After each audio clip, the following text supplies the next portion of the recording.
Do you have a phone? According to growingwireless.com, 88% of teenagers have or have access to a phone. Many teenagers carry around their phone everywhere they go with them.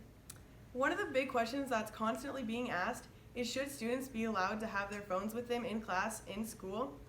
Many teachers and students say that it's distracting and it shouldn't be allowed. But on the other hand, many other students and parents think that it's necessary to have phones in school.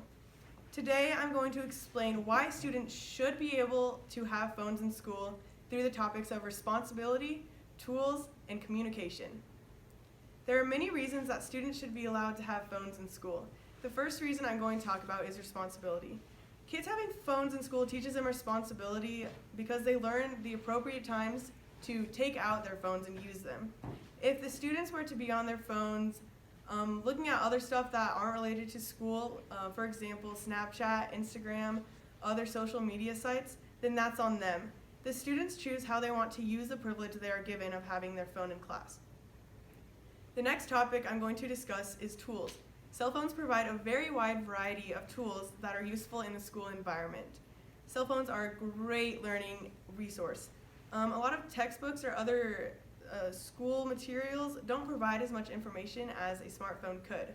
Having a smartphone, you have access to the internet, which pretty much gives you any information about everything you could ever want to know. Super helpful. Most phones also have a built-in calculator, which is awesome because if you forget yours in your locker or if you just don't have one, you have your calculator right there in your back pocket. Also, the internet provides a lot of educational websites that teachers and students both love to use. For example, Kahoot. Kahoot is a website where teachers create quizzes and they submit them to this website, and then the students put in a certain code which grants them entrance to the quiz, and then they are able to respond to the questions from their own seat on the board.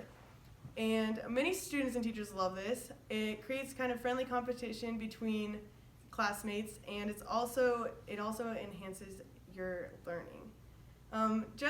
Phones are great for words in general. Like if you're writing a paper or something, they have spell check, there's a dictionary or a thesaurus if you're trying to look for synonyms. If you use them wisely, cell phones are great help with education. One of the main reasons cell phones should be allowed is because of communication. Cell phones are super helpful to have if you forgot something at home. Whether it be a forgotten lunchbox, a forgotten homework assignment, your item is just one call away.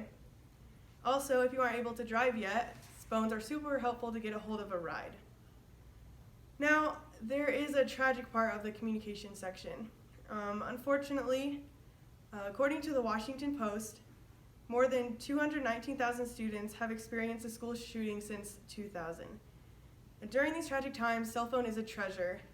Having a cell phone, you get the opportunity to text your friends and family or the police. It's a very sad reality, but it's true. In emergency situations like this, it gives parents kind of peace, knowing that they can contact their child at any time. Phones should be allowed in schools because they teach responsibility, provide many learning tools, and are a great and easy source of communication.